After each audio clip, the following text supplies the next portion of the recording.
All right. Hi, everyone. Good afternoon.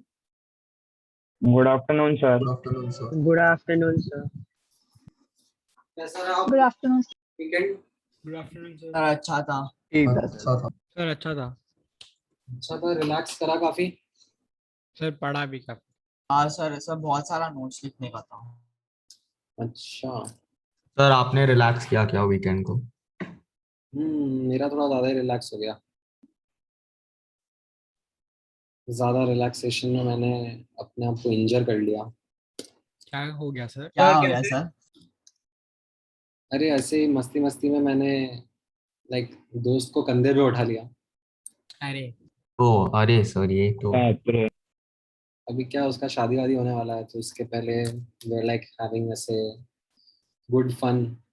और I forgot the fact that कि अब मेरी उम्र हो चुकी है। I should refrain from all such activities. Sir आपकी एज क्या है? मेरी एज हो गई है अभी 31। ओह अच्छा। तो दैट वे मतलब सर आपका बर्थडे कब है? बॉडी उतना फ्लेक्सिबल नहीं बचा है। सर आपका बर्थडे कब है? बर्थडे बताया था मैंने, जो तुम लोग नहीं रोज सर। एंटर नहीं सर कभी नहीं बताया सर आपने। जी सर आपने नहीं को बताया पता है, सर। मैं आपका नहीं पता। नहीं सर कभी नहीं बताया है आपने तो। सर गौरव कोठारी सर ने बताया था। जूम मीटिंग में रोज एंटर करते हो यार तुम। क्या बात कर रहे हो सर? और क्या। 010190। यस। सही। ओ सर आप 1 जनवरी को बॉर्न हुए थे। हाँ, 31st। सर मैं 11th। विश्वास नहीं होता क्या? नहीं सर, विश्वास नहीं है। आप बहुत विश्वास unique है। सही है सर तो अच्छा हो गया ना सर सर। आप एकदम फर्स्ट सर उस न्यू ईयर डेकेड के पार्टी फर्स्ट और डे पे। सबसे एल्डर था मेरे लिस्ट में। सर न्यू ईयर पार्टी और बर्थडे पार्टी आपसे ही मिलेगी ना अभी। मतलब ऐसा नहीं है, इसके फायदे और नुकसान दोनों होते हैं। सर आप दोगे? सर जैसे कि नुकसान कैसे हो गया? नुकसान होता है। फेस्टिवल में कोई भी बर्थडे आता है ना तो नुकसान होता है उसमें। ऐसा होता है कि लोग बोलते हैं न्यू ईयर पार्टी, अरे आज तो भाई का बर्थडे है, आज तो भाई पार्टी देगा। अरे क्यों देगा भाई? सर मेरा देना भी वही आपको लेके करेंगे। हाँ पार्टी। सर ऐसे ही सर होता आपका है। बर्थडे तो आपको देना चाहिए। न्यू ईयर की पार्टी तो अलग होती है, बर्थडे की पार्टी अलग होती है। बर्थडे की पार्टी इज लाइक बर्थडे के हिसाब से, न्यू ईयर की पार्टी इज न्यू ईयर के हिसाब से। हाँ तो सर दो सर डिफरेंस क्या होता है दोनों सर में? आपको ही देना पड़ेगा। सर आप न्यू ईयर पार्टी दे देना और रात को आप बर्थडे पार्टी दे देना, चलेगा सर? सर बर्थडे पार्टी हम आपको दे देंगे। इसीलिए मैंने ऐसे, in fact there was this incident that happened to me back when I was in first year college. तो अभी आई डोंट नो तुम लोगों के बीच में वैसा है कि नहीं है, बट जनरली कॉलेज में हॉस्टल में जब जाते हैं तो बर्थडे पे लाइक ट्रेडिशन यही होता है कि बम्स पड़ेंगे। हाँ सर। हाँ सर बर्थडे। हाँ सर ट्रेडिशन देखा है चालू बहुत है सारे। अभी भी सर सर। मेरे भाई को बहुत पड़ी थी। तो अब वैसा रहता है कॉलेज में। अब हुआ ये कि मैं था फर्स्ट ईयर में ही था, first year in the sense that एक सेमेस्टर ही निकला था। जुलाई से स्टार्ट होता है ना, क्योंकि पहला सेमेस्टर। तो अब उस सेमेस्टर में जिसका बर्थडे निकला उसको हम लोगों ने खूब पकड़ पकड़ के लाइक बर्थडे सेलिब्रेशंस दिए, and it had became a like thing. In fact लोग अपने जूते चप्पल के परचेजेस उस फैक्टर को अकाउंट में रखते हुए डिसीजन लेते थे कि हाँ इसका सोल कड़क है तो इसके सोल से अच्छी पड़ेगी। तो all those things used to happen, and like ऐसे फर्स्ट ईयर का जोश होता था तो हम लोग भी बहुत एक्टिवली पार्टिसिपेट करते थे। But then in all that fun you forgot the fact कि तुम्हारा भी बर्थडे कभी ना कभी आएगा ही सही। तो लोग हिसाब बराबर करेंगे ही सही, रिवेंज होगा ही सही। एंड अनलकीली मेरा बर्थडे पड़ गया ऑन द 1 जनवरी। एंड जो हम लोग फर्स्ट ईयर के दोस्त थे, हम लोगों ने डिसाइड किया था कि हम लोग अच्छा लाइक बॉम्बे में नए नए लोग आके क्या करते हैं, मतलब न्यू ईयर किधर सेलिब्रेट करते हैं। सर क्लब में, रेस्टोरेंट। मरीन क्लब में। मरीन ड्राइव पे या जुहू बीच पे, हाँ। मतलब यही मिलता है नए नए लोग। वो तो बाद में रियलाइज होता है कि जुहू बीच कचरा है। हाँ सर। ठीक है, जो नया नया बॉम्बे में आता है उसको तो लगता है कि जुहू बीच। बाहर वाले को तो लगता है मरीन लाइफ बेस्ट। अच्छा रहेगा।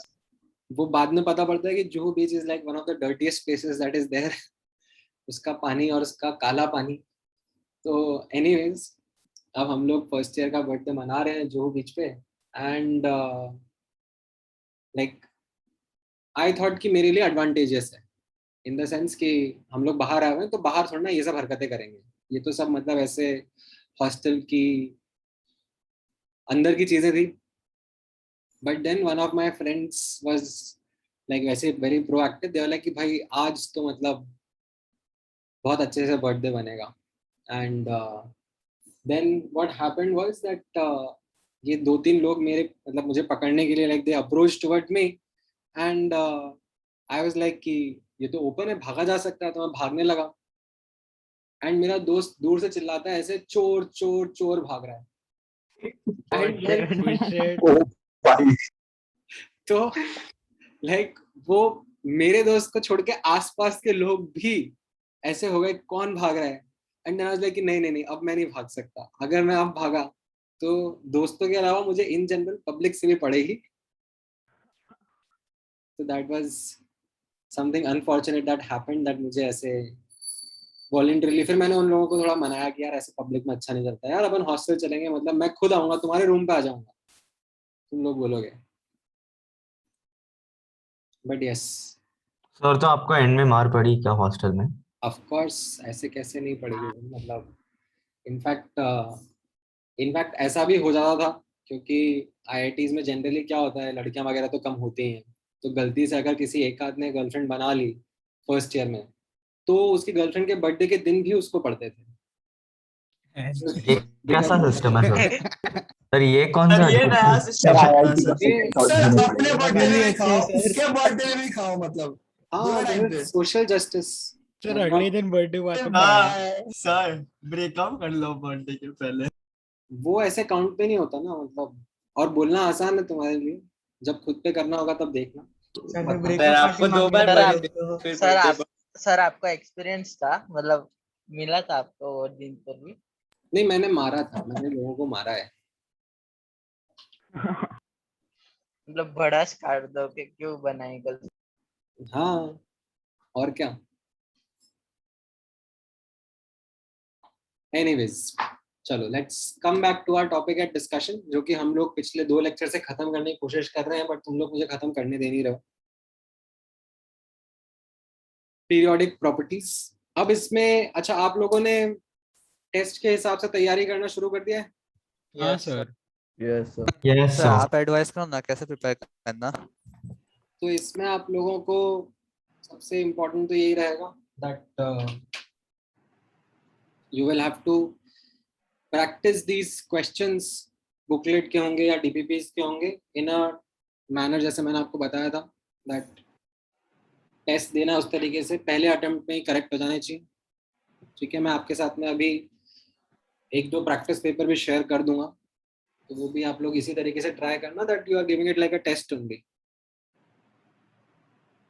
दूसरा, इसमें वैसा मैंने आपको बताया था कि जब भी क्वेश्चंस आएंगे आपके सामने, पहले एक्सेप्शंस याद होने चाहिए, फिर उसके बाद में ट्रेंड्स वगैरह याद रखना। एक्सेप्शंस याद होंगे तो you will be in a much much better position to answer the question correctly. ठीक है, बाकी जितना रिवाइज करोगे उतना अच्छा रहेगा। इस चैप्टर में शॉर्ट नोट्स वगैरह तो बनेंगे नहीं कुछ खास, जो है सब नोट्स है। ठीक है, तो एक डिस्कशन सेशन जरूर रखेंगे हम इस वीक में। I think looking at the time table, हमारा सैटरडे को जो क्लास है, ठीक है, सैटरडे को there is one class at 12, right? That will be yes sir. A doubt discussion only. तो जितने एंड सर जो नॉर्मल डाउट डिस्कशन लेक्चर हम लोग को बोला है थर्सडे को दूसरी फैकल्टी का, वो भी होएगा ना? उसके बारे में मुझे आइडिया नहीं है। देखो, वो पिछले फ्लैगशिप बैच वाले बच्चों ने भी बताया ऐसा कुछ है, but I am not aware about it. तो उसमें क्या होगा क्या नहीं होगा, that is not something which I am aware about. But अपन लोग का सैटरडे को डाउट डिस्कशन रहेगा। पीरियोडिक की जो बची हुई बुकलेट है, एज वेल एज जो बीच में मैं आपको 1-2 पेपर दे दूंगा ट्राई करने के लिए, वो आप डेफिनेटली अटेम्प्ट करना एंड डिस्कस करना, ठीक है। साथ में एनसीईआरटी भी पढ़ना, जैसे मैंने बताया हुआ NCERT is a must for this chapter. Make sure that you are reading NCERT thoroughly. Sir ठीक है, क्लियर है? Yes sir. Yes sir. Alright, तो ये बचा हुआ छोटा सा पार्ट है, इसको हम लोग क्लोज करते हैं। There was this miscellaneous topic called as inert pair effect which was remaining. Now होता क्या है ये inert pair effect? वैसे तो this is something which is taught in P block. जब आप लोग inorganic chemistry में आगे blocks का discussion करोगे, S block chapter रहेगा, P block, D block, ये सब chapter रहेंगे, तो उसमें ये आता है P block के अंदर। But अभी booklet में कुछ questions हैं इससे related, तो हम लोग इसको अभी समझ लेते हैं। It is relevant to our current topic only. So कैसा रहता है? Group 13-14. What is group 13-14? 13 के elements बताओ जरा, कौन से होते हैं? Boron, aluminium, boron family. Boron family and Boron, aluminium, Carbon. gallium, indium right? और group 14 में क्या होता था? कार्बन, जर्मेनियम, SN, केमिस्ट्री का जो सब problem ठीक है, PB. ब्ला ब्ला ब्ला ब्ला ब्ला ब्ला, बहुत सारा गाना गा लिया तुम लोगों ने। एक जन को बोलने नहीं दे सकते ना तुम लोग। नहीं sir. Chemistry sir give some के प्रॉब्लम। हाँ sir.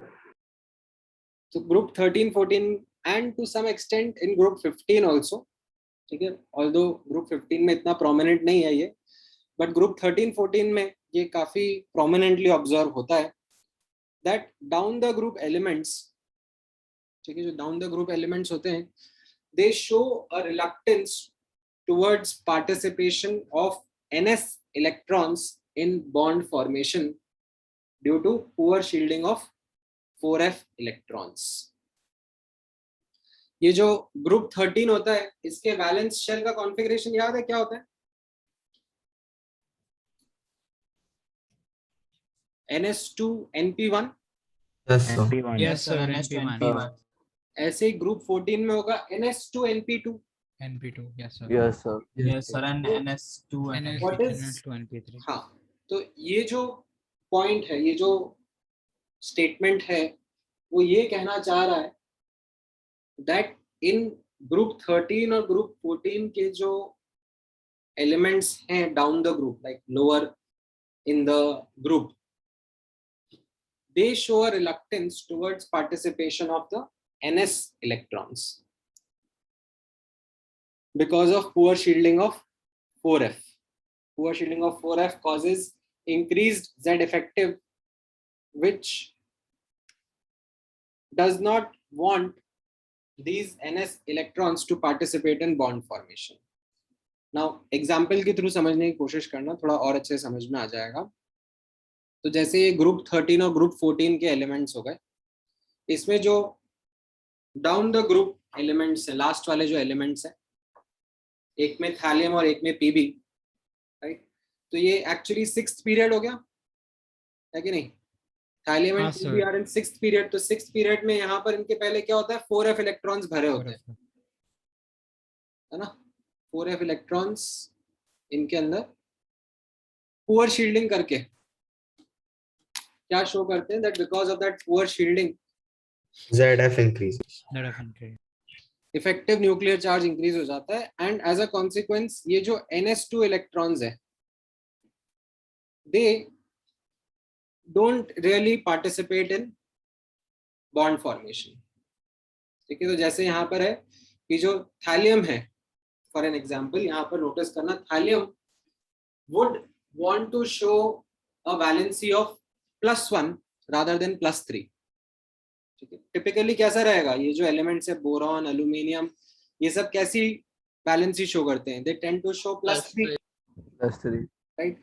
But this thallium it tends to show +1 valency only. तो जैसे इनका कंपाउंड है, आप नोटिस करोगे AlCl3 का जो कंपाउंड है वो कैसे एग्जिस्ट करता है? It exists as aluminium 3+ and Cl- ions.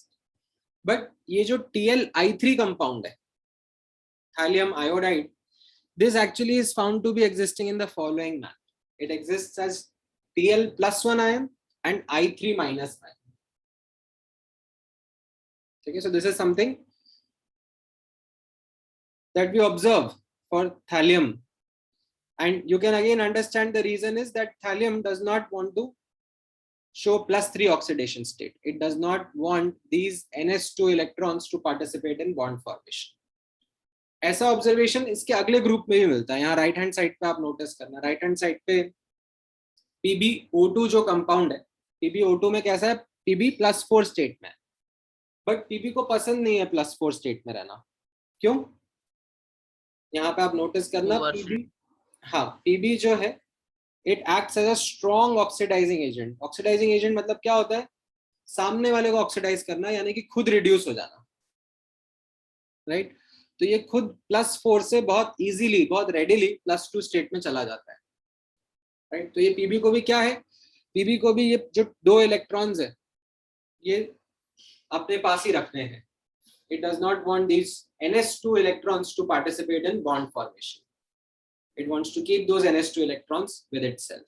Hence, showing what we call as inert pair effect. ये जो NS2 electrons हैं, इनको क्या बोला जा रहा है? Inert pair. That is, they are less likely to participate in bond formation. ठीक है, समझ में आया? Yes, sir. अब इसी से और भी कुछ एक्सप्लेनेशंस आती हैं. जैसे for example, if I ask you to look at some of the questions that are there in the booklet, तो जैसे आप यहाँ पे नोटिस करोगे राइट हैंड साइड पर, if I ask you to compare the stability, ठीक है, compare stability with respect to what context, with respect to their like tendency to से अंडरगो ऑक्सीडेशन रिडक्शन रिएक्शन. ठीक है, तो उसमें कैसा रहेगा, इन सब में Pb+4 स्टेट में है ना, तो Pb को +4 स्टेट में रहना वैसे ही पसंद नहीं है, right? It will readily want to go to Pb+2 state. अब किसमें सबसे इजीली वो जा सकता है? यहां पर आपको इन चारों में से कंपेयर करा जाए तो in which scenario Pb can easily go in +2 state?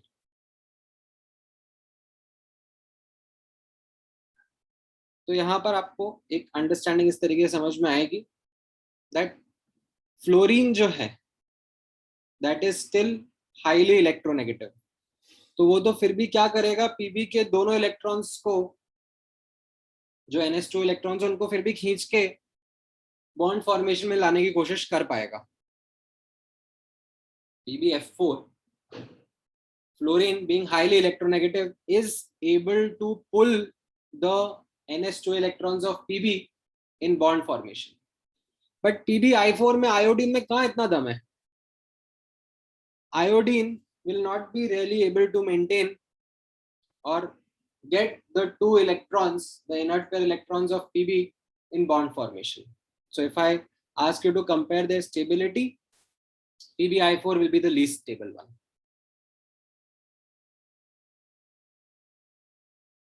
समझ में आया एग्जाम्पल? Yes sir. ये जो स्टेबिलिटी कंपेयर करने वाले क्वेश्चंस होते हैं ना, ये थोड़े से ट्रिकी होते हैं because you need to actually set the right context कि हम लोग किस कॉन्टेक्स्ट में स्टेबिलिटी कंपेयर करवा रहे हैं इनकी. Otherwise it becomes a like shot in the dark. आप लोग सोचोगे कि मैं कैसे कंपेयर करूं इनकी stability, like what should be my criteria, what should be my basis of comparing stability. तो यहाँ पर by looking at the examples only आपको एक कॉन्टेक्स्ट समझना पड़ता है. Sometimes that is very obvious, sometimes it is not obvious. You have to put in an extra effort कि अच्छा इस कॉन्टेक्स्ट में स्टेबिलिटी कंपेयर करवाई जा रही है. ठीक है, और भी कुछ एग्जांपल्स रहते हैं.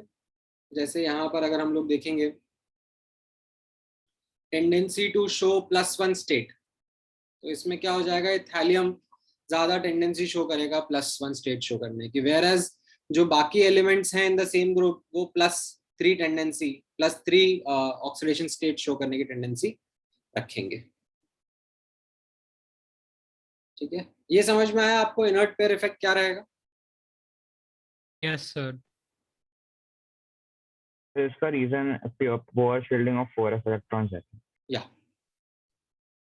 Because of poor shielding of 4f electrons Z effective increase हो जाता है, एंड Z इफेक्टिव इंक्रीज होने से उसका जो इफेक्ट है on outer electrons NS2 and NP, तो वो NS2 पे ज्यादा देखने को मिलता है क्योंकि NS2 के इलेक्ट्रॉन्स का पेनिट्रेशन पावर वैसे भी ज्यादा होता है।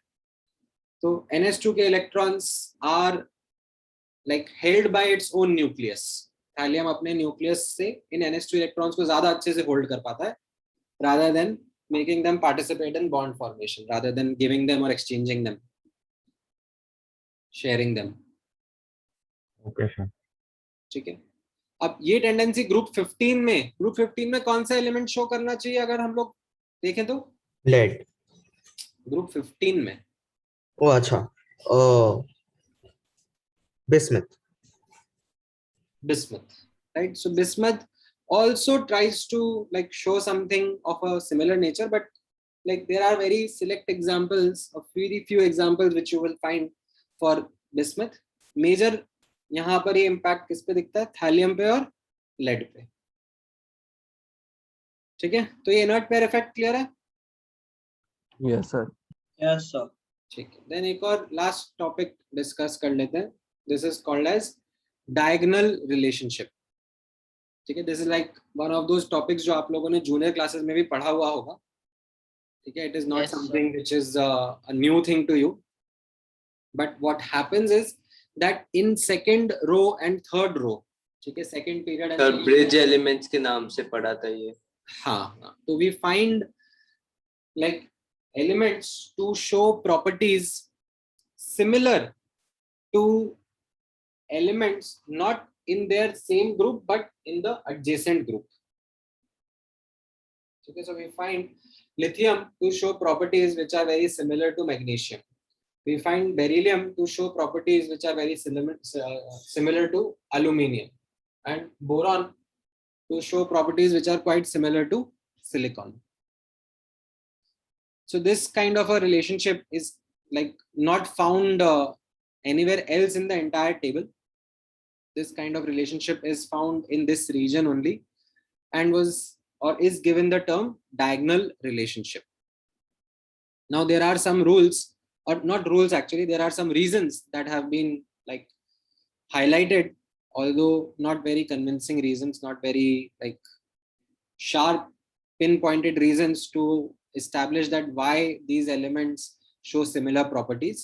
ठीक है, कुछ ऐसे size of atom से related, polarizing powers से related, electronegativity values से related, ऐसे कुछ reasons cite कर दिए गए हैं, but again they aren't that strong reasons कि उन्हें कुछ नया सा पता पड़ पाए, that अरे ये तो कुछ नया ही पता पड़ गया, ऐसा कुछ है नहीं खास इनके पीछे in terms of reasons. What you should actually focus on rather is some of the similarities. ठीक है, तो यहाँ पर just इतना बोलने से काम नहीं चलेगा that lithium और magnesium की properties similar है. What I would request you is to remember some of these similarities.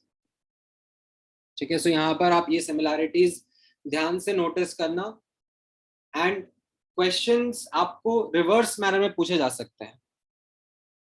ठीक है, reverse manner में in the sense that lithium is showing certain such properties similar to magnesium, right? तो उसके पीछे का explanation क्या हो सकता है, उसके पीछे का reason क्या हो सकता है, right? तो आपको ये properties के बारे में एक idea रहना चाहिए, या फिर आपसे ऐसा भी question पूछा जा सकता है that which of the following properties can be attributed to diagonal relationship between lithium and magnesium, right? So एक set of कुछ properties जो इन्होंने सिमिलर शो करी हैं वो आपको ध्यान में रखनी पड़ेगी। क्या क्या है यहाँ पे नोटिस करना? पहली property, lithium and magnesium both directly react with nitrogen forming nitrides. This is something which other alkali metals don't really do. ठीक है, हम लोग एक्सपेक्ट करते हैं ना कि alkali metals similar property show करेंगे, सेम ग्रुप के हैं, सेम कॉलम में हैं, but what we find is that sodium and उसके आगे के अल्कली मेटल्स जो हैं they don't really combine with nitrogen directly, however lithium does, and that is something which is similar to what magnesium also does. Okay, then second point notice karna, it is related to the thermal stability of their carbonates. Now generally आप लोगों ने पढ़ा होगा sodium carbonate, potassium carbonate, इनको हम लोग heat करते हैं तो दे don't really decompose easily. Yes. मतलब सोडियम कार्बोनेट को काफी ज्यादा हाई टेम्परेचर 800-900 डिग्री सेंटीग्रेड पे हीट करना पड़ता है, तब जाके वो डिकम्पोज होते हैं. वेयरएज जो अल्कलाइन अर्थ मेटल्स होते हैं, मैग्नीशियम कार्बोनेट, कैल्शियम कार्बोनेट, ये काफी इजीली डिकम्पोज जाते हैं, इनको हीट करेंगे तो ये इजीली CO2 रिलीज कर देते हैं. And again lithium carbonate is found to show similar such nature. Lithium carbonate does actually decompose relatively easily. Right? Then यहाँ पर आपके सामने एग्जांपल है fluorides, carbonates and phosphates of Li and Mg. So this example is actually about solubility. Right? So solubility में कैसा रहता है? Different compounds have different solubilities. However, sometimes we find certain trends in solubilities. तो यहां पर कैसा बोला जा रहा है, यहां पर कुछ इस तरीके से बोला जा रहा है दैट जनरली अल्कली मेटल्स के जो सॉल्ट्स होते हैं वो सॉल्युबल होते हैं. अल्कली मेटल्स के जो सॉल्ट्स होते हैं they are generally soluble in water. ठीक है, but lithium forms some compound, some salts like lithium fluoride, lithium carbonate, lithium phosphate, which we find surprisingly not much soluble, sparingly soluble बोल सकते हैं. And it is again something quite similar to what magnesium के these compounds are. Similarly fourth वाला property notice करना, fourth वाला point, fourth वाले point में क्या रहेगा?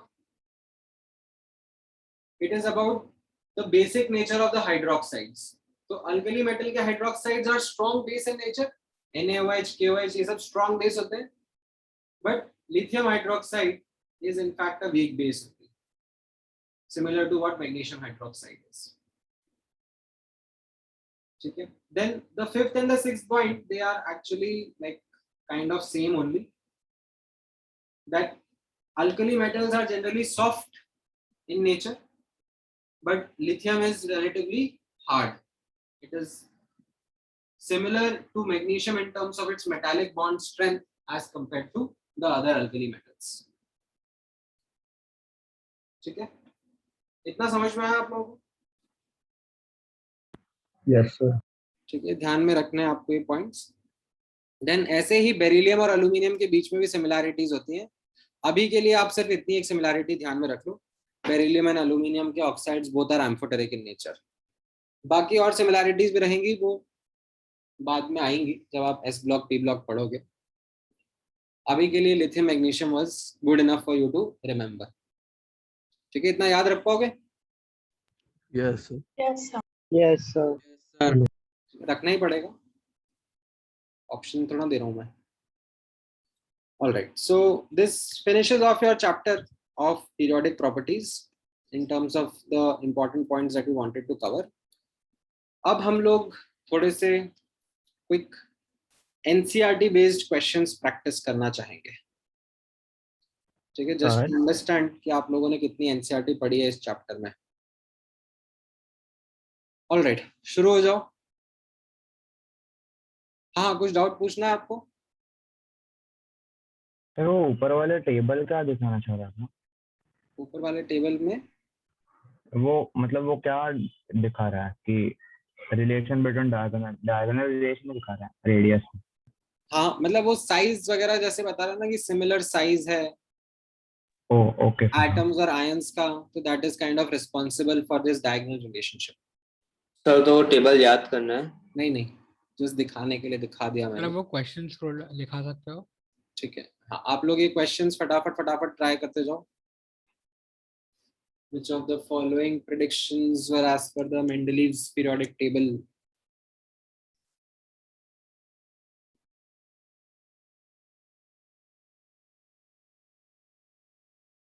सर बोलना आंसर की चैट में डालना है.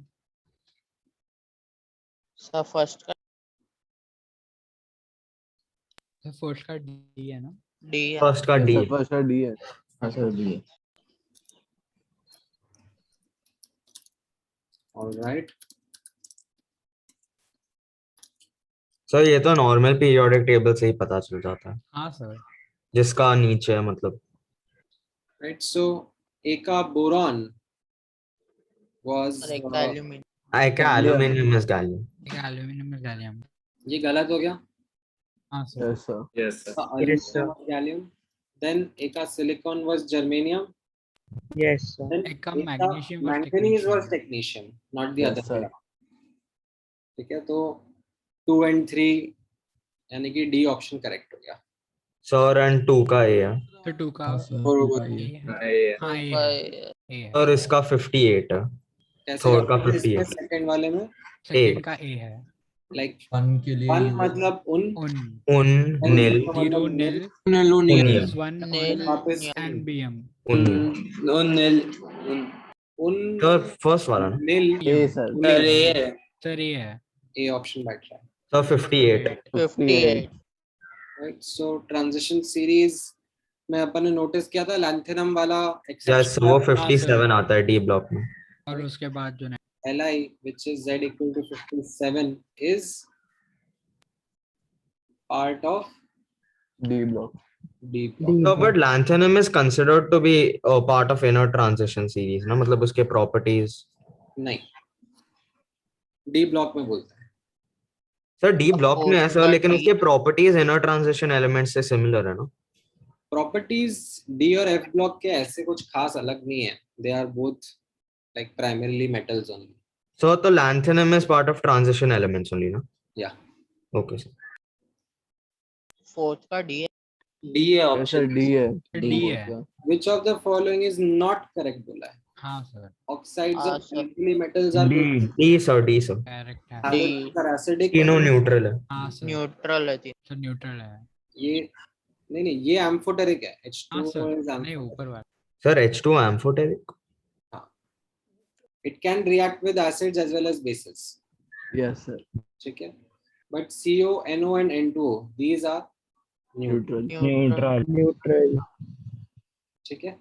Oxides of some elements around the center are amphoteric. हाँ मतलब ठीक है. There are some aluminium like zinc हो गया या फिर chromium हो Zn. गया. इनके कुछ मिल जाते हैं. ठीक है. क्वेश्चन दे सकते हो. Alright.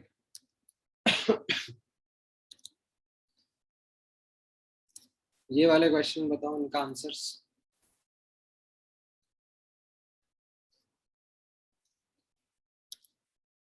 सर उसका जिंक का वो ग्रुप है.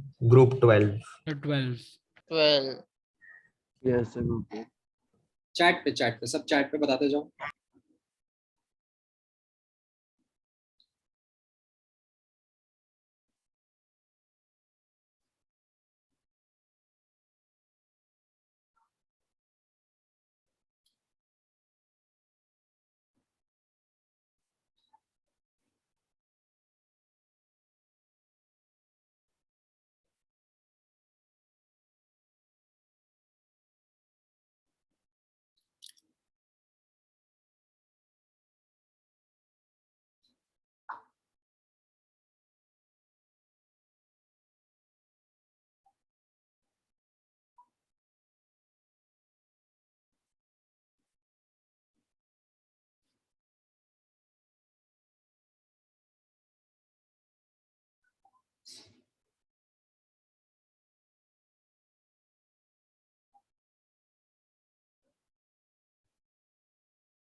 सर 7th में So how do you do a comparison between Mg2 plus and Al? एक एक करके डिस्कस करते हैं. सबसे पहले फिफ्थ वाले में 12 12 12. Group 12 or 12? राइट. सर 6 में C So 6 में C. ठीक है सर. राइट. सर ये तो ये बुकलेट में दिया हुआ है सर. है ना. NCL Yes. में पढ़ोगे तो उसमें आपको Synthetic समझ में आ element. जाएगा. सर C है ना? C होगा सर. तो C होगा. सर सी है सर आप तो 92 यूरेनियम बोले. यूरेनियम है सर. वो ट्रांस हाँ sorry 92 is uranium. Transuranic मतलब Synthetically created. Synthetic. Uranium Yes, के sir. आगे वाले. Yes sir. ठीक है. Z greater than 92. That is Z of uranium.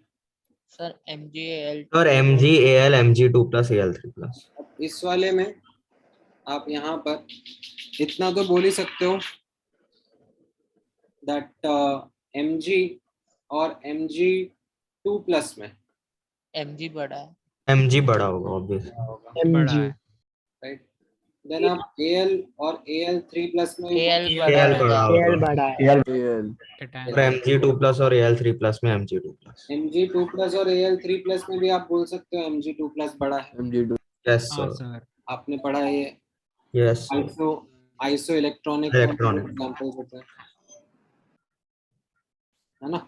Yes हाँ sir. सर. Yes sir. अब रहा सवाल Mg2 plus और Al का. तो उसमें Al अब आपको सर ऐसे फील आ रहा है Al बड़ा होगा लेकिन सर रीजन नहीं पता उसका. हाँ नहीं, सर. तो मुझे अपन भी ये देखा था ना यहाँ पर. सर चार्ज देखो ये सिग्निफिकेंटली बड़ा होंगे. Yes sir. याद है यहाँ Yes, पर sir. there was a loss of entire shell, yes Yes sir. है ना. तो अब यहाँ पे अगर मुझे इसके बारे में आइडिया लग गया है तो ये Mg और Al जो है they will be definitely much bigger than their ions. ठीक है. Mg will be greater than Al, will be much bigger than Mg2 plus and Al3 plus. समझ में आ गया. Yes sir.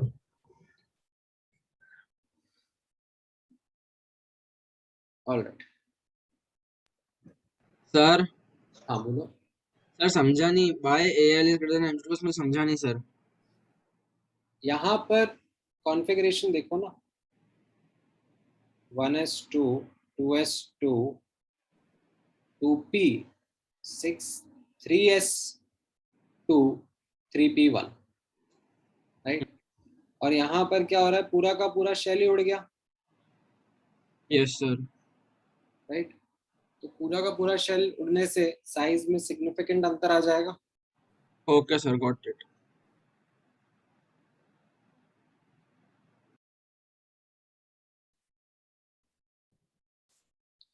सर ये 8th वाले में एटॉमिक नंबर 10 का इतना लो क्यों दिखाया है? नहीं सो ये रफली मान लो, मतलब this is not corresponding to 10. ठीक है. इनफैक्ट व्हाट आई शुड तो ये तो 11 होना चाहिए ना आइडिया. हाँ सर. ये छुपा देते हैं अपन. I will just say that this is in an increasing order of z. Sir तो हम लोग सर, बोल ये हमें सकते हैं याद आंसर करना क्योंकि ना। टाइप करने में थोड़ा. हाँ सर बहुत लंबा। हाँ सर बहुत नंबर है। नहीं टाइप करो सर प्लीज नहीं। सिंबल टाइप कर दो, क्या दिक्कत है. अरे प्लीज सर इजी हो सर, जाएगा बहुत. तो तुम सर इजी। कॉमन नाम ही टाइप कर दो ना, क्या है. पीक्स पे क्या होंगे. सर नोबल गैसेस और सर noble gases पे होंगे। Alkali metals. और Alkaline नीचे वाला आयोनाइजेशन एनर्जी किसका सबसे ज्यादा ज्यादा होगा. noble- नोबल गैसेस का. noble gases. noble Noble gases gases का। का। Helium, neon, argon, krypton, xenon. Yes Yes, sir. sir. And ये Alkali Alkali metals. metals, alkali metals होंगे. holy Yes. Lithium lithium, sodium, potassium, rubidium, caesium. Cesium. Right. Yes समझ में आ रहा है. Yes, sir. किसी को कोई डाउट है इनमें. नहीं सर। ऑल राइट देन, थोड़े से और क्वेश्चंस ट्राई करते हैं।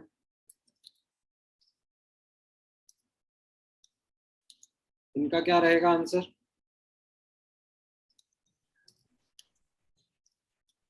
सर इसका 0.3 होगा ना, 9th का, वो एक्सेप्शन पड़ा था। हाँ 0.3 था। 0.3 सर 1.7 ना 0.3 0.3 सिग्मा 0.3 होगा ना राजा? हाँ वो वैसे हाँ हाँ 1.7 या 2 minus 0.3 1.7। 1.7। ठीक है, 11th वाला बताओ।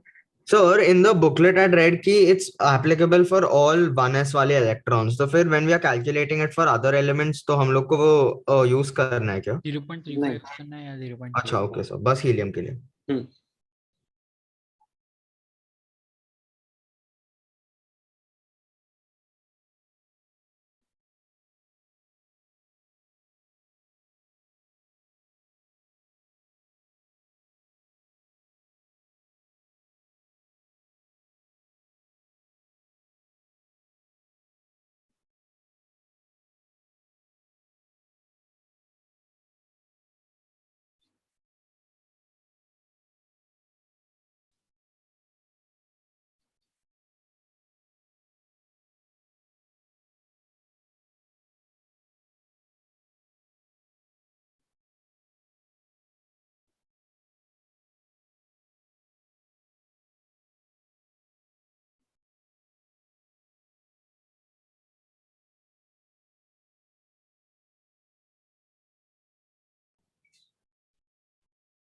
सर 11th का is it chlorine, fluorine, sulphur, phosphorus?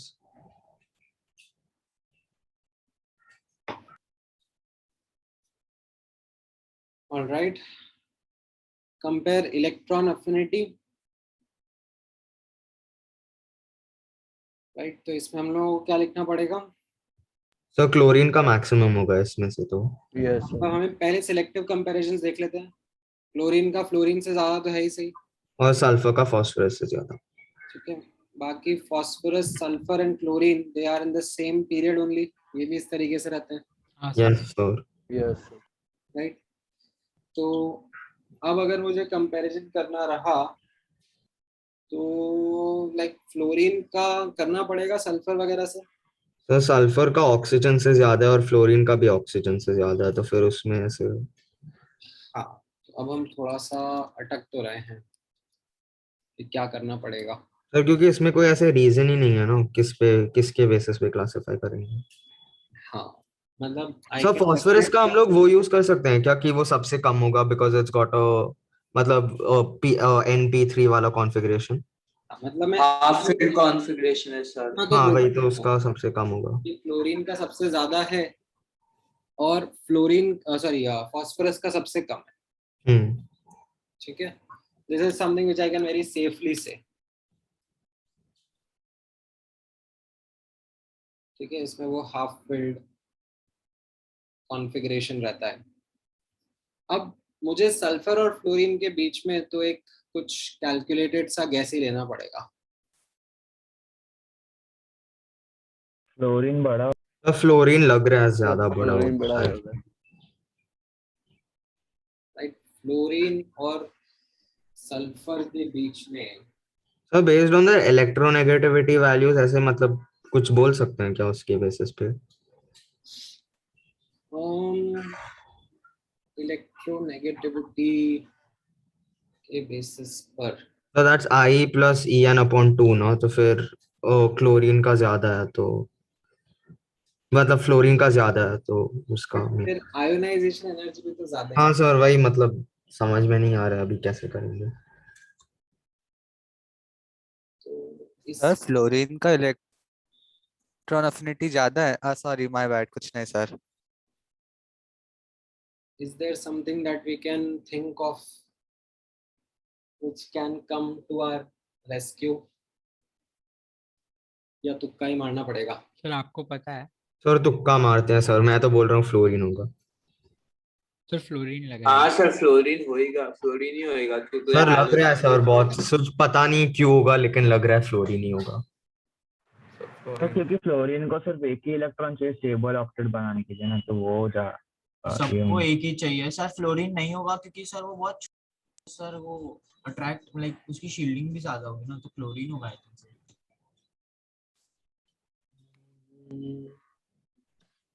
ठीक है, यहाँ पे गेस वर्क ही है। और मैं बोल रहा हूँ फ्लोरीन है सर, अभी गूगल करके देखते हैं क्या है। हाँ सर। नहीं मतलब मुझे आंसर तो पता है बट ऐसा कोई सॉलिड आर्गुमेंट नहीं बन पाता है। बट फ्लोरीन का साइज इलेक्ट्रॉन अफिनिटी 3.4। ठीक है, इसको फ्लोरीन को ग्रेटर देन सल्फर पुट कर देता है। सर हम यस साइज कंपेयर कर सकते हैं। साइज साइज भी कैसे कंपेयर करेंगे, मतलब उसमें भी थोड़ा की सेम। वजह से ही तो एक्सेप्शन था ना फ्लोरीन का। मतलब the reason why this is an exception is because of small size. Small size की वजह से एक्सेप्शन था कि फ्लोरीन का इलेक्ट्रॉन अफिनिटी क्लोरीन से ज्यादा होना चाहिए था बट नहीं है। तो अब यहाँ पे गैस ही करना पड़ा। There wasn't something which was ऐसे convincingly there saying that fluorine should be greater than sulfur only. Is there sir fluorine एक हैलोजन है, इसके लिए हम लोग हैलोजेंस पर विश्वास कर सकते हैं ज्यादा हम लोग। नहीं नहीं मतलब ठीक है, ये तो लॉजिक नहीं बोलेंगे इसको, फेथ बोलेंगे। मुझे विश्वास है, भगवान Science only कृपा believes है। in logic. अरे जय माता दी। तो बताया होता। चलो और ठीक नहीं सर, जय माता दी करके फ्लोरीन लगा दिया। हाँ सर। सर अभी रट लिया है ना सर, फ्लोरीन का ज्यादा है सल्फर से, बस अभी पूछेंगे एग्जाम में तो फिर हम लोग वही लिखेंगे। ठीक है। चलो अभी 12th वाले का बता दो, 12th वाले में क्या रहेगा आंसर? और it depends like on the वो ये ऑक्सीडेशन सर स्टेट ना। फॉल्स रहना चाहिए ना, मतलब क्योंकि एलिमेंट्स के आयंस भी हो सकते हैं। हाँ वही ऑक्सीडेशन स्टेट पे डिपेंड करता है वो। हाँ sir. so the statement depend electronegativity करता है। of element is constant value is false. false. Sir element with fix number of electrons होता तो फिर ट्रू होता ना। नहीं ऐसा भी नहीं है, जैसे यहाँ पर आयरन है, आयरन 2+ है, आयरन 3+ है, तो उसमें इलेक्ट्रोनेगेटिविटी का कंपैरिजन इंक्रीजिंग ऑर्डर। इस तरीके से रहता है। ठीक है, अभी आप लोग थोड़ा टाइम बाद भी देखोगे, अभी तो नहीं है बट थोड़ा सा आप कार्बन इन मीथेन या ethane, carbon in ethene and carbon in ethyne, ठीक है, इसमें भी इलेक्ट्रोनेगेटिविटी ऐसे इंक्रीजिंग ऑर्डर में रहती है। This is related to that factor जो मैंने आपको उस टाइम पे बताया था कि हम लोग पढ़ेंगे बाद में बॉन्डिंग के टाइम पर। ठीक है, this is because of the percentage S character Of hybrids. ठीक है, ये भी आपने पढ़ा नहीं है। यहाँ पर ऐसे 25%, 33% एंड 50% होता है, ये आप पढ़ोगे बाद में।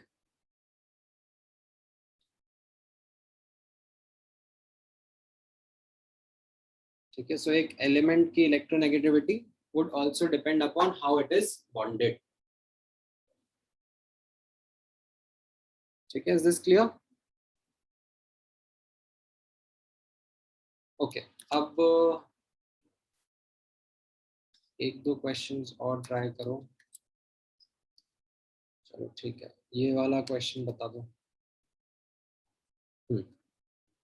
थोड़ा सोचना और आराम से बताना, इसके जैसा आप लोगों ने किया हुआ है बुकलेट में। ठीक है, तो आराम से दिमाग लगाना, जल्दबाजी नहीं करना और चैट पे लिखना।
सब बाइनरी हाइलाइट का मतलब क्या?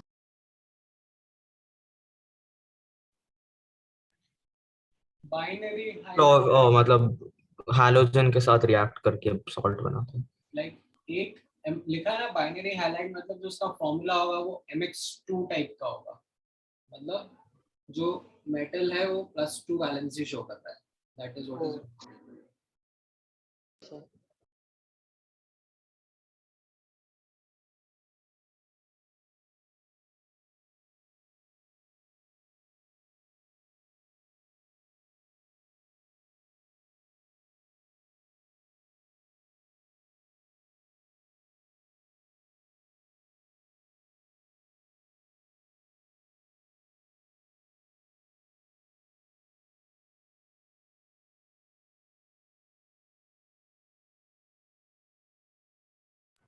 चार्ट पे देख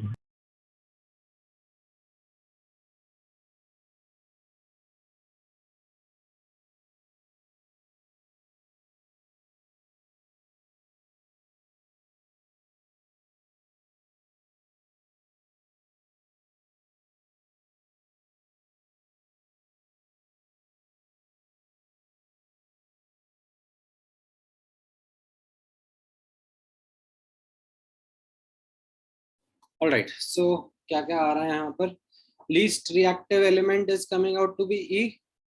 यस सर। हाँ सर। Sir yes sir. ये भी ज्यादा है और राइट, HCG भी। पे इसका 2 reasons: high ionization energy and positive electron gain enthalpy. positive delta H Eg highlights that this should be a noble gas, right? Likely to be a noble gas. Then most reactive metal you would want it to be alkali metal. Yes sir. तो B होगा। Alkali metal B option. B option सबसे कम I1 और ionization. I2 के बीच में बड़ा gap होना चाहिए। I1 और I2 के बीच में बड़ा गैप किस में दिख रहा है आपको? B option. तो B ना। A भी है और B भी है, राइट? तो लेकिन B का फर्स्ट आयनाइजेशन एनर्जी कम है ना। हाँ सर। तो क्या हो गया, मतलब इसलिए A और B के बीच में, ठीक है, ये दोनों अल्कली मेटल्स हो सकते हैं। यस। अब जिसका आयोनाइजेशन एनर्जी इन दोनों में से भी कम होगा वो और नीचे वाला एलिमेंट होगा। हाँ सर। तो ज्यादा रिएक्टिव। ज्यादा रिएक्टिव होगा। Yes sir. तो मेरा आंसर B ऑप्शन होना चाहिए, है ना? Yes sir. Yes sir. Then most C reactive, C option है। C ऑप्शन जिसका इलेक्ट्रॉन अफिनिटी सबसे ज्यादा है। मोस्ट रिएक्टिव नॉन मेटल, मतलब देन उसका like electron affinity should be high, moral. Yes sir. Right? तो यहाँ magnitude of delta H Eg अगर हम देख रहे हैं तो C एंड D ऑप्शंस दिख रहे हैं, यस सर। राइट? अब C एंड D में मुझे अगर कंपैरिजन करना है तो like the one which is more up the group will be more reactive, yes yes sir. Right? तो वो आयोनाइजेशन एनर्जी का ट्रेंड से पता पड़ जाएगा। तो C और D, हाँ सर। C और C D option. जिसका आयोनाइजेशन एनर्जी ज्यादा है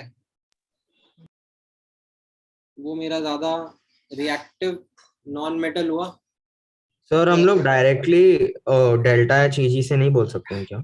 हाँ बोल सकते थे, उससे भी बोल सकते थे, but I was just a bit sceptical because fluorine और क्लोरीन में एक्सेप्शन था ना।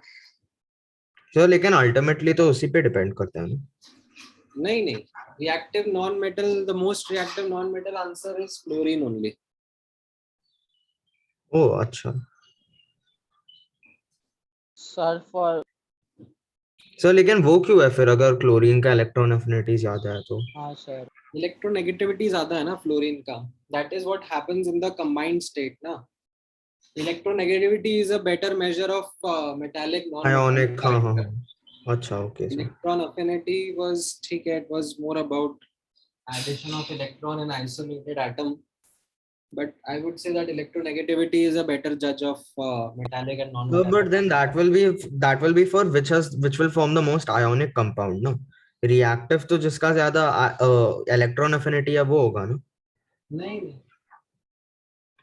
reactive ठीक है. Again the point is reactive is also a subjective comparison, but इसमें हम लोग जब भी ऐसे बात करते हैं ये एक जनरल सेंस में ही बात होती है that metals में reactivity लेफ्ट हैंड साइड में ज्यादा होती है, नीचे जाते हैं तो बढ़ती है, और नॉन मेटल्स में reactivity राइट हैंड साइड में ज्यादा होती है और ऊपर जाते हैं तो बढ़ती है. ठीक है, तो इफ आस्क्ड कौन सा नॉन मेटल ज्यादा रिएक्टिव है तो आपका आंसर होना चाहिए fluorine, most reactive non metal. ठीक है, लीस्ट रिएक्टिव नॉन मेटल कौन सा हो जाएगा? नोबल गैस ही तो ना. Noble gas. राइट, तो ये ऑप्शन से नोबल गैस ही हो गया. एक तरीके से आपका आंसर ई ऑप्शन ही आ जाएगा.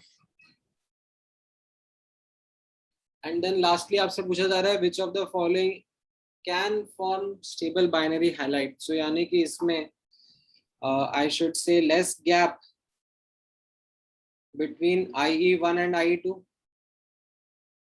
यस, So D होगा शायद. डी ले लेते. डी होगा. +2 वैलेंसी या +2 ऑक्सीडेशन स्टेट. तो यहाँ पर ऐसे छोटा सा गैप आपको सबसे कम तो F का है, लेकिन वो तो नोबल गैस लग रहा है ना अभी. नहीं, ऐसा क्यों? सर +50 है. तो वो तो इसमें बेरिलियम मैग्नीशियम में भी तो होता ही था ना. हाँ सर, सेकंड ग्रुप. हाँ सर. सर एफ है आंसर सर. हाँ सर F ही होगा फिर तो शायद. एफ होगा. हाँ सर. हाँ क्योंकि हाँ डिफरेंस भी कम ही है उनका. मोस्ट लाइकली आंसर आपका F लग रहा है. सर बट इधर लिखा है दैट कैन फॉर्म, मतलब कौन से बना सकते, तो डी भी एक आंसर हो सकता है ना. स्टेबल बाइनरी हाइलाइट बोल रहा है मतलब. C और D तो देखो सर मतलब उनका इलेक्ट्रोनेगेटिविटी डिफरेंस F का ज्यादा होगा ना. वैसे मुझे यहाँ पर एक्चुअली थोड़ा सा चेंज, हाँ मतलब तुम्हारा क्वेश्चन ठीक है, मुझे यहाँ पर मेटल लिख देना चाहिए था. I think that would have been a better question. Metal that can form stable binary halide. अभी ठीक है. I think now it eliminates the हाँ एम्बिग्युइटी. सर, एफ आएगा. Yes sir. Yes sir. ठीक है, चलो. नॉन मेटल को हम नोबल गैस बोल. So can you explain part 4 again कि वो EQ है. Noble least reactive non metal is noble gas. हाँ सर, लेकिन आइडेंटिफाई कैसे किया उसको. वो तो पहला जैसे आइडेंटिफाई करा था ना, लीस्ट रिएक्टिव एलिमेंट में भी high IE and positive delta HEG. अच्छा ठीक है.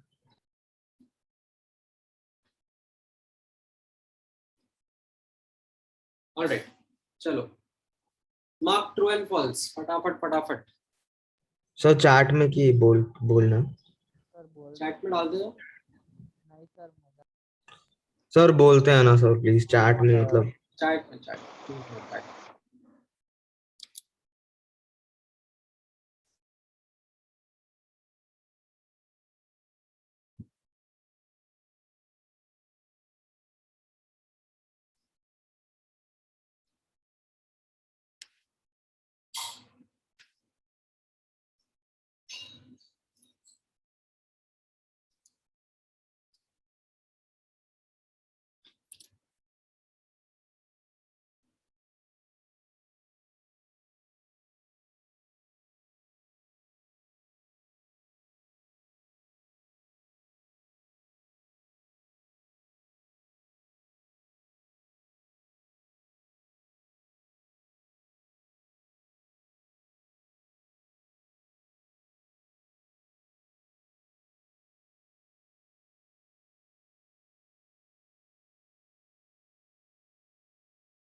ऑलराइट, क्या क्या आ रहा है अब यहाँ पे? सबसे पहले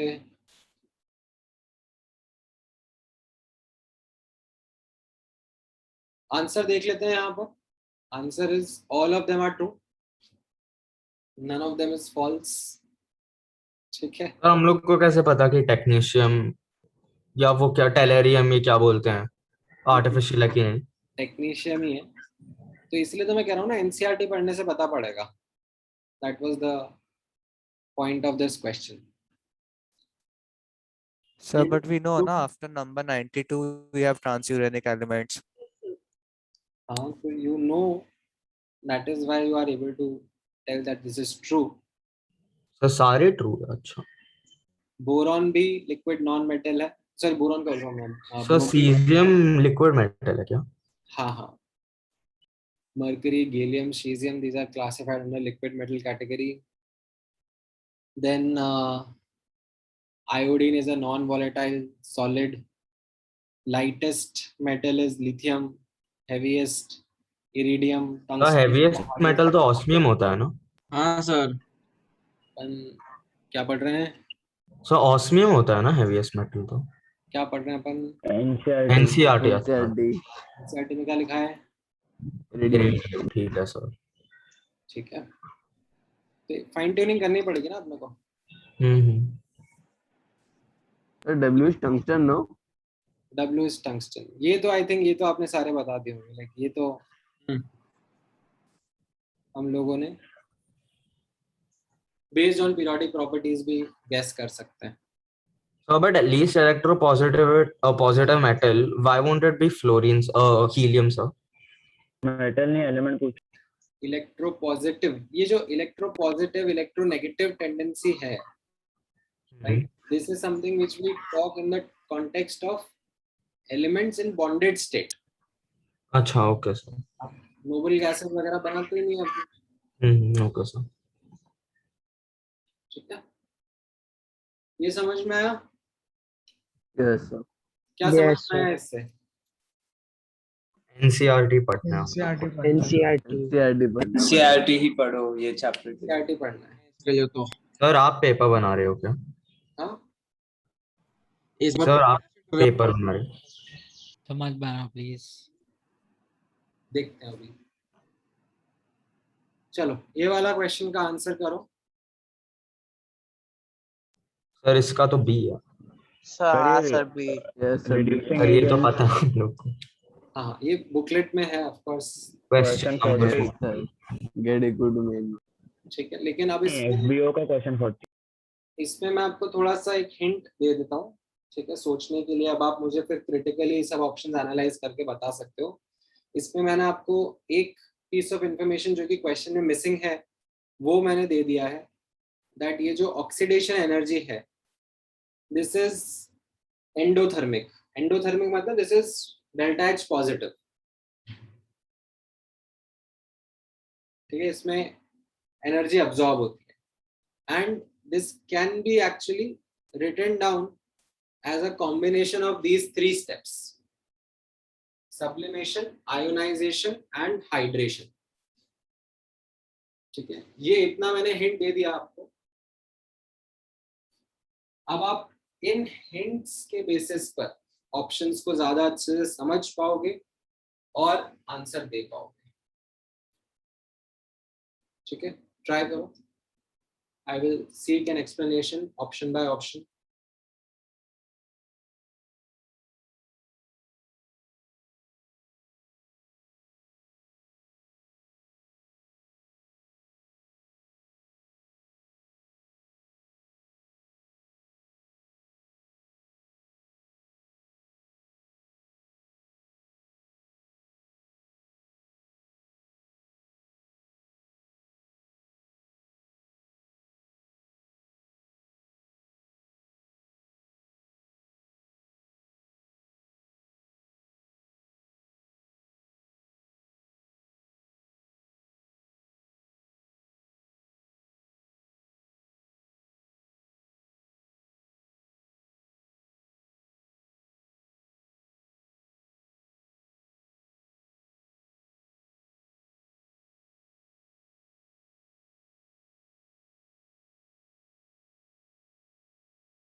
ऑल राइट,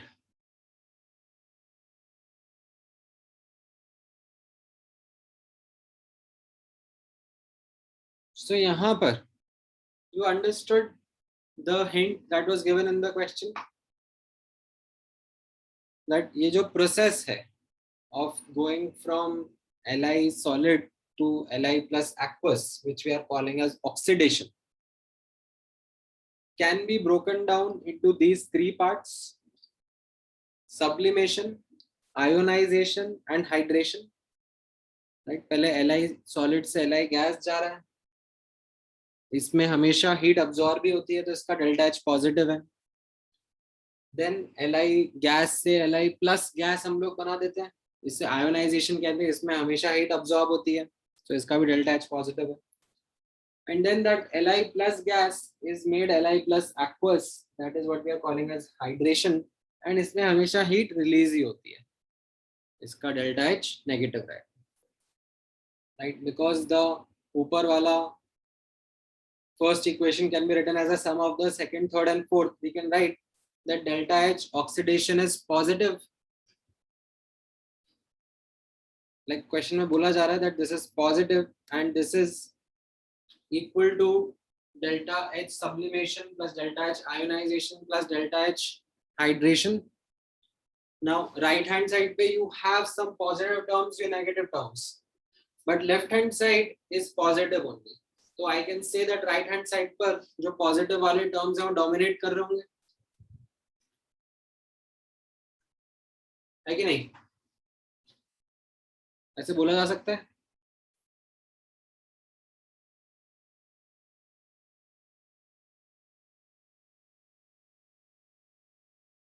इतना समझ में आ रहा है आप लोगों को? Yes sir. Yes sir. Okay, अब बेसिस दिस डिस्कशन मैंने पूछा आपसे ये ABCD ऑप्शंस में कौन सा हमारा करेक्ट ऑप्शन होगा. ठीक है, तो क्वेश्चन पूछ रहा है कि ये जो ऑक्सीडेशन एनर्जी वैल्यू है, this is something which we found least for lithium. Right, among alkali metals this delta H oxidation was least for lithium, and पूछा था व्हाई. तो अब हम एक एक करके ऑप्शंस एक्सप्लोर करते हैं. What is the first option that is saying? Maximum heat of sublimation of Li solid. Now, अब A option जो है वो factually correct तो है, क्योंकि हम लोगों ने ये नोटिस किया था down the group metallic bond का स्ट्रेंथ कमजोर हो जाएगा, है ना? तो जो ये सॉलिड से गैस कन्वर्ट करने की एनर्जी है वो डाउन द ग्रुप कम हो रही होगी ना, लिथियम में ज्यादा होगी. तो फैक्चुअली करेक्ट स्टेटमेंट है, लिथियम का delta H sublimation is highest among alkali metals. Right, but does that support the question? अगर मेरा डेल्टा एच सब्लिमेशन ज्यादा है और वो डोमिनेटिंग टर्म है, तो मेरा डेल्टा एच ऑक्सीडेशन भी ज्यादा ही होना चाहिए ना. वो क्वेश्चन के आर्गुमेंट को थोड़ा सपोर्ट कर रहा है. क्वेश्चन का आर्गुमेंट तो कह रहा है कि delta H oxidation is least for lithium. So what we find is that A option is factually correct, but does not support the question. What about C option? C option क्या कह रहा है? Less negative heat of hydration of Li plus. So among alkali metals, lithium plus की तो heat of hydration सबसे ज्यादा होगी ना, magnitude wise. तो सी ऑप्शन तो फैक्चुअली इनकरेक्ट हो गया, तो इसको तो हम वैसे ही डिसरिगार्ड कर देते हैं. राइट, अगेन डी ऑप्शन अगर मैं जज कर रहा हूं, maximum ionisation energy of Li, so it is factually correct that ionisation energy of Li is highest amongst alkali metals. But अगर ये ज्यादा है और ये डोमिनेटिंग टर्म है, तो फिर वापस से डेल्टा एच ऑक्सीडेशन ज्यादा होना चाहिए था ना. तो डी ऑप्शन के साथ भी यही गड़बड़ है, that it is factually correct but does not support the question. what does support the question is B option कि heat of hydration ज्यादा है Li plus की, right? ये हमने पढ़ा है लास्ट क्लास में या लास्ट टू लास्ट क्लास में शायद. Li plus का heat of hydration ज्यादा रहेगा and ये ज्यादा है और ये नेगेटिव है, तो that will make this delta H oxidation lesser. अभी समझ में आया वो जो अपन एक्सेप्शन पढ़ रहे थे स्टार्टिंग में, नॉट स्टार्टिंग में बट आयोनाइजेशन एनर्जी में, दैट power of हाँ लिथियम का रिड्यूसिंग पावर सबसे ज्यादा है. लिथियम का रिड्यूसिंग पावर सबसे ज्यादा सबसे ज्यादा है बिकॉज यहाँ पर ये जो ऑक्सीडेशन एनर्जी चाहिए इसको Li सॉलिड से Li प्लस एक्वस जाने में वो सबसे कम है. It is the least amongst group 1A metals, and the reason that is responsible for it is primarily the hydration energy.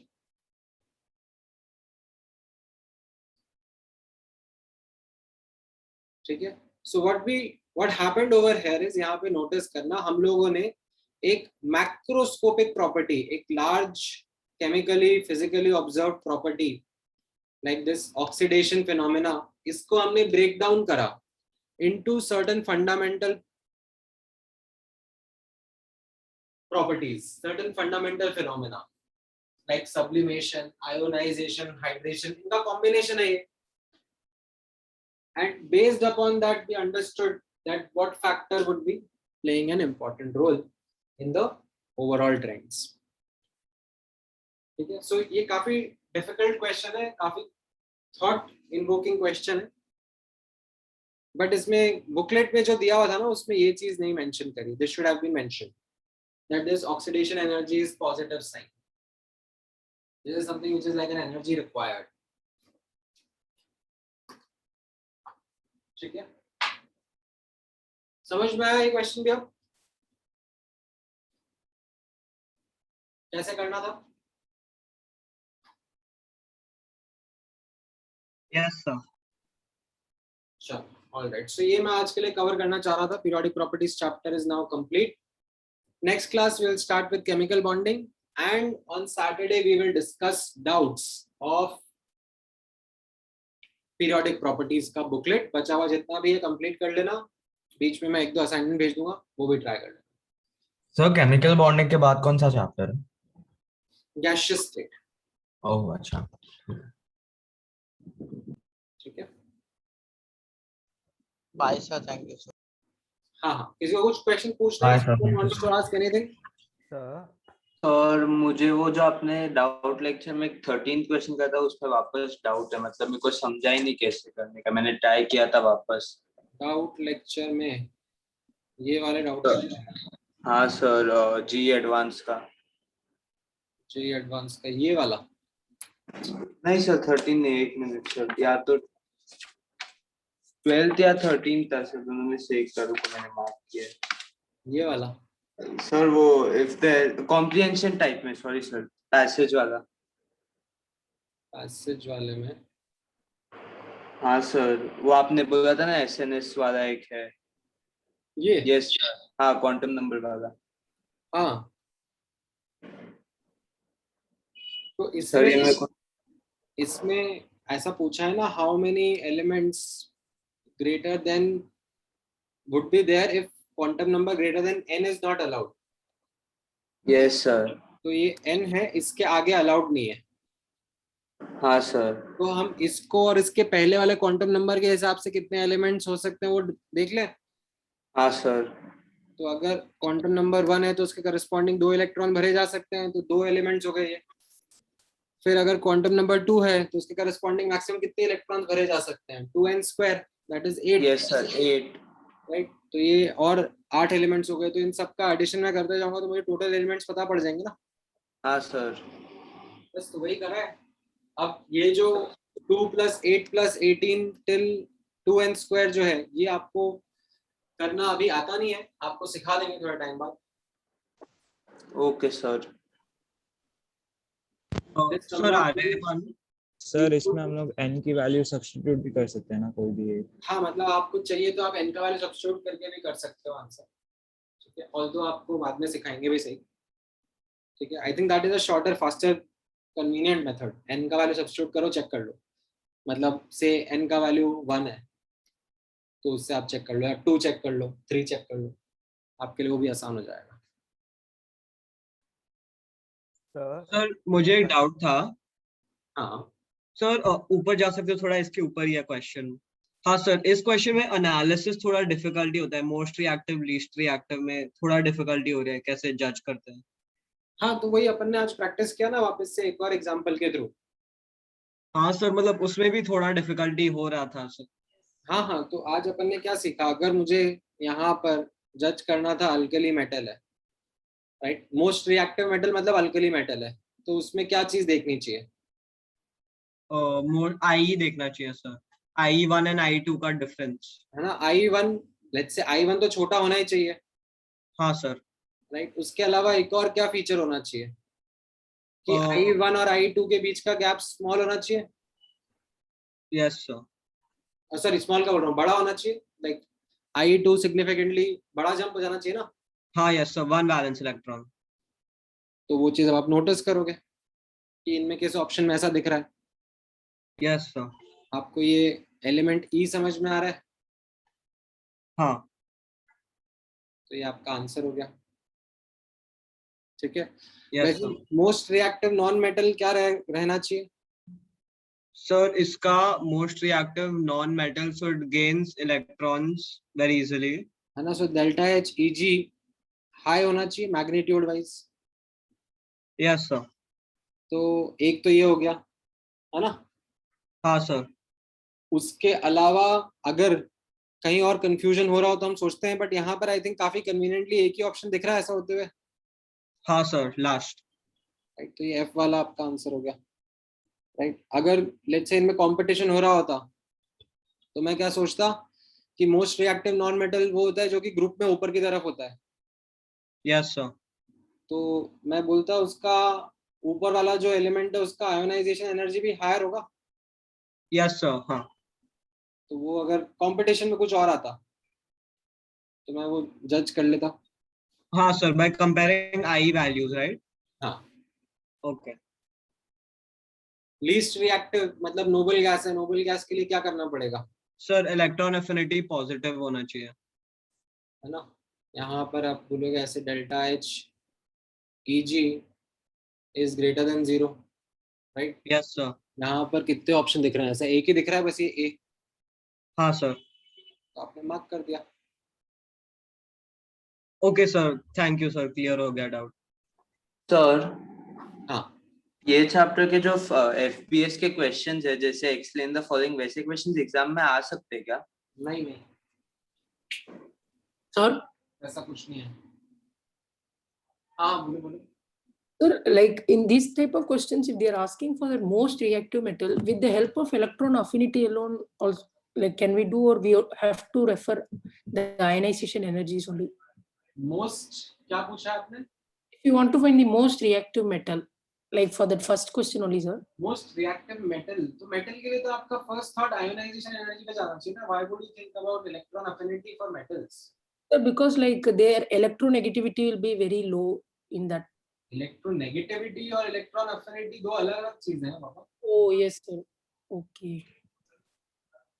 And sir, the negative sign is indicating the positive sign indicates energy is absorbed, negative is released. So here the magnitude only we have to check, no, to see which one.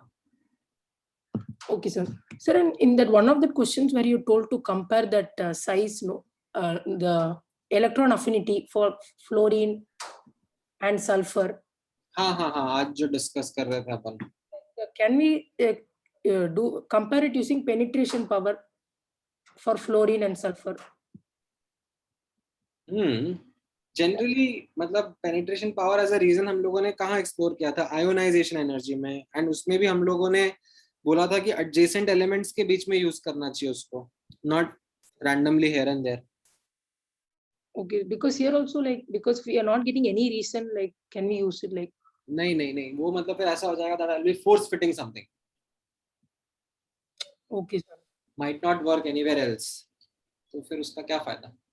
Okay, sir. And another doubt I also had, like suppose when Z effective increases, ionization energy also increases, and even electron affinity also. Yeah. So, but for any particular element, if ionization energy increases, the electron affinity will decrease only, no? For any particular element.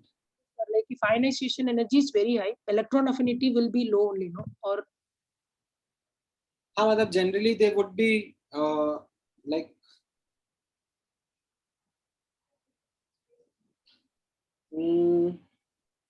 because when Z मतलब overall comparison के point of view से आप बोलोगे in the entire table, then yes. like if you take any particular element and we compare, then I'm asking in a period or a group. नहीं, I'm still not able to get your question completely. Like generally, sir, if Z effective increases, ionization energy also increases, no? Yes. And even if Z effective increases, electron affinity also should increase. Yes. Like if we like proportionally, if we see these two equations, then we can like mathematically say if ionization increases, electron affinity also will increase. नहीं ऐसा नहीं होता. मतलब this is like not mathematically in fact correct. मतलब there has to be a cause and effect analysis, no? Yes, sir. So we have to see that way only. यहाँ पर see ionization energy का factor is Z effective. Yes, sir. ठीक है. Electron affinity का factor is Z effective. But इसका मतलब ये थोड़ा ना हो गया कि आयोनाइजेशन एनर्जी का फैक्टर इलेक्ट्रॉन अफिनिटी हो गया, इलेक्ट्रॉन अफिनिटी का फैक्टर आयोनाइजेशन एनर्जी हो गया. Yes. That is not correct to put it. मतलब this violates the principle of causality. like ऐसे थोड़ा ना कुछ भी किसी को भी बोल देंगे. Yes, sir. Okay. All right. Bye sir, thank you. Any other question? आज के लेक्चर में वो लास्ट पार्ट अपने एनसीईआरटी रीड करने को बोला, वो उधर हाईएस्ट इलेक्ट्रो पॉजिटिव वो था ना, उधर आप जा सकते हैं. ये हाँ सर, इधर लीस्ट इलेक्ट्रोपॉजिटिव एलिमेंट मुझे फ्लोरीन कैसे समझा, वो सिर्फ रचना है कि कोई रीजन है. अरे इलेक्ट्रो पॉजिटिव इज उल्टा ऑफ इलेक्ट्रो नेगेटिव राजा.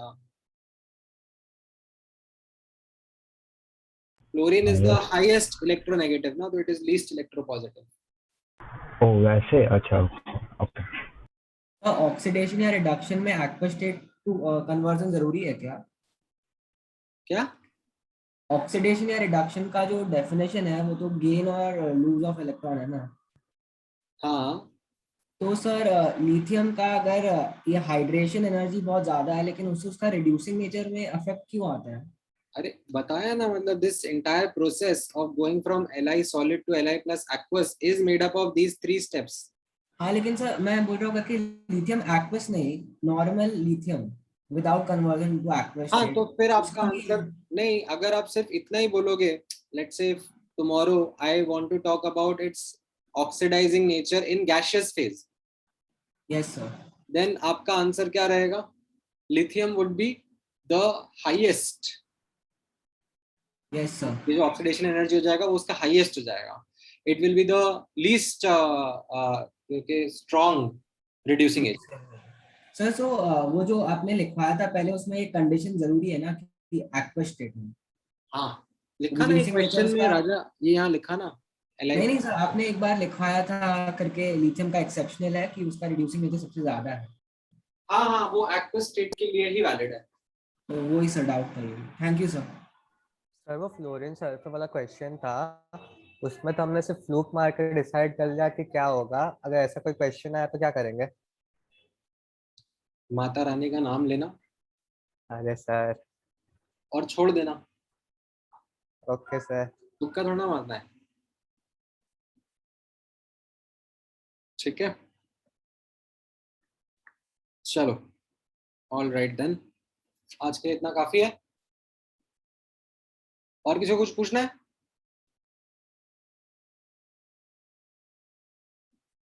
ठीक है then. Thank you guys. Take care. Bye bye. Bye, sir.